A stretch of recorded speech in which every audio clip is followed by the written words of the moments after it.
Bienvenue dans Instant d'art, la web-série qui vous fait vivre l'art. Aujourd'hui, immersion dans l'univers captivant de Robert Capa, l'un des photographes de guerre les plus emblématiques du XXe siècle.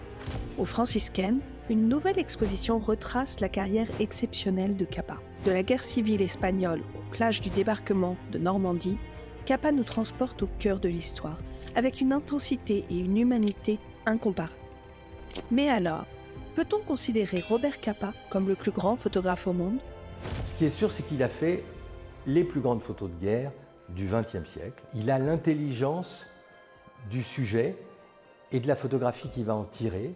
Il est toujours au plus près. On peut trouver sur tous ces théâtres de guerre, aussi bien en Sicile que pendant la libération de Paris, à la fin de la guerre en Allemagne, à Berlin ou à Leipzig, il trouve toujours la bonne photo. Voilà, c'est aussi bête que ça. Le 6 juin 1944, jour du débarquement en Normandie, Robert Capa était là, au plus près de l'action, pour capturer l'un des moments les plus cruciaux de la Seconde Guerre mondiale. Pourtant, rien ne le prédestinait à être présent ce jour-là. En tant que ressortissant hongrois, il a dû surmonter de nombreux obstacles pour convaincre le magazine américain Life et les autorités américaines de le laisser couvrir cet événement.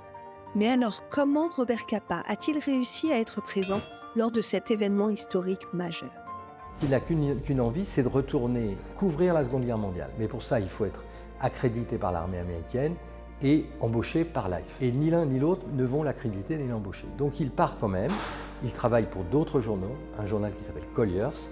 Il va faire ses preuves dans le conflit en Afrique du Nord après le débarquement et il va redevenir photographe pour Life au moment du débarquement en Sicile. Et il va couvrir la bataille d'Italie à Naples et à Monte Cassino. Quand il revient à Londres, là il est accrédité armée américaine. Et donc l'armée américaine autorise 4 photographes et journalistes à couvrir le D-Day, 2 de Life, dont lui, comme photographe. 4 vont débarquer, il est le seul à avoir ramené les photos. Les photos du D-Day, ce sont les photos de Robert Capa. Une fois de plus, il était là au bon moment, il a fait les bonnes photos.